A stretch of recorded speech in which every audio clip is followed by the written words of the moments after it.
Lorsque Jésus, en mourant, prononce « Père, en tes mains, je remets mon esprit », il signifie que Jésus se dessaisit de lui-même, qu'il s'abandonne, se laisse glisser dans la mort.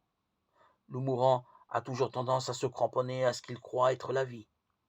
Jésus aussi a connu cette crispation inévitable et presque ontologique.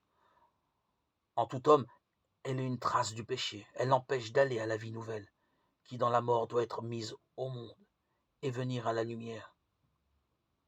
Dans un abandon total, sans aucune résistance, sans voir, sans savoir, en sachant qu'il sombre et que la mort l'engloutit, Jésus accepte de perdre pied et se laisse aller entre les mains de son Père.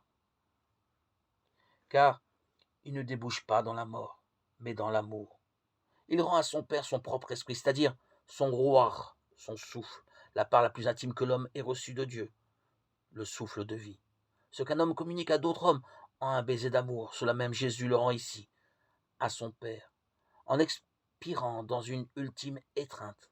Du coup, il trouve la réponse à la déclaration d'amour de son Père. Tu es mon fils, mon bien-aimé, en toi est tout mon amour.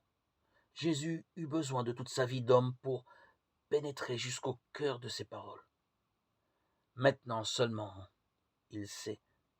Maintenant seulement, il peut vraiment prier.